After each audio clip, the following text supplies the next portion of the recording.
One, good morning every day. We keep reporting here on British Spectrum News. Today I'm joined by Dave, our British local regular blue, regular opinions. Dave, the history has been everywhere. Yeah, it really has. And not in a dramatic, breaking news kind of way either. It's more that slow, background noise kind of everywhere. You hear it mentioned on the radio, then someone brings it up at work, then again over a cup of tea. That's usually when you realize a story has properly landed with people. 3. Let's see the scene. ITV presenter Adel Ray is back in the headlines, not for one, not for one thing, but for several. That's exactly it. If it were just one comment, one mistake, most people would shrug and move on. We all put our foot in it sometimes. But when it's a pattern, when it keeps happening, people start paying attention. Not because they are angry, but because they're confused about why nothing ever seems to change. 5. One of controversies was sharing a comedy clip where a joke about hating white people was played for laughs. And that's where people really start raising an eyebrow. Not because they suddenly don't understand humor, but because they understand how selective outrage works.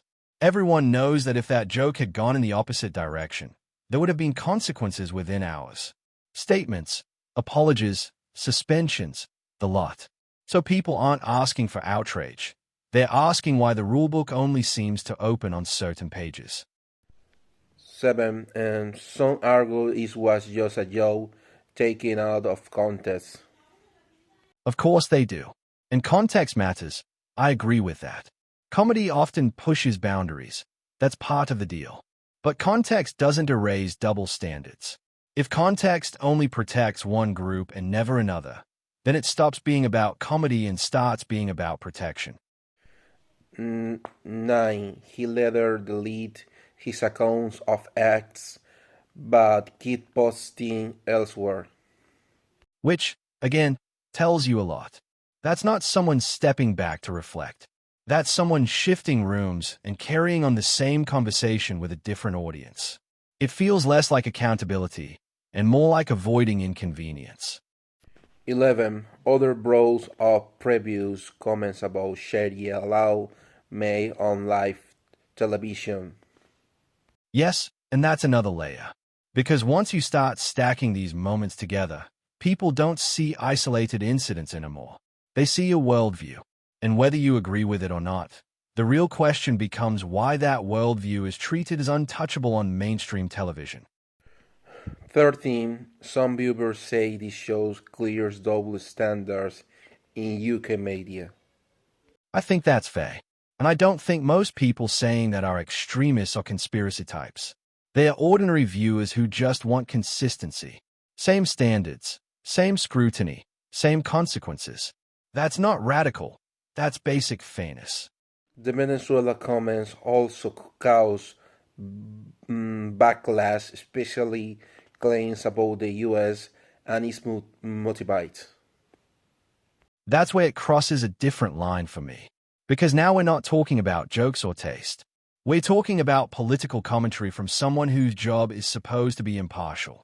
Breakfast television isn't meant to lecture viewers on geopolitics. It's meant to inform, not instruct. 17. He questioned who the UK is supporting internationally. And that sort of language really rubs people the wrong way. Being told to wake up by a presenter feels patronizing. People didn't tune in for a moral briefing. They tuned in for news, weather, and a bit of light conversation before work. 19. Some argue this is cancel culture gone mad. Others say accountability matters. I think both sides miss the point slightly. Cancel culture is a blunt phrase. Accountability is the real issue. People aren't asking for his head. They are asking why accountability only ever flows in one direction. Either nobody gets punished for opinions, or everyone does. You can't mix the two without losing trust. Uh, 21. Ricky Gervais was criticized recently for jokes of similar themes. And that comparison is exactly why this story has legs. One person gets hauled over the coals for jokes, another shares controversial material and political commentary, and nothing happens. When people spot that contrast, they stop believing the explanations they're given. 23. Do you think this false resentment? Not loud resentment. No, it's quieter than that.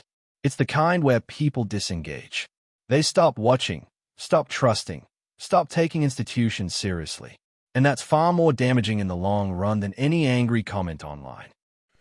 25. Some say criticisms of this presenter grows into something darker. It can, and that line absolutely matters. Criticism should stay focused on actions, standards, and roles. Once it drifts into identity or personal attacks, the argument collapses. That's where legitimate criticism gets dismissed, and nobody benefits from that. 27. Where does this leave UK media? At a crossroads, honestly, either it regains credibility by applying the same standards across the board, or it keeps bleeding trust slowly. Media doesn't usually collapse in one big moment. It erodes, quietly, over years. Uh, 29. Final thought, Dave. Most people aren't asking for silence, censorship, or punishment. They are asking for fairness.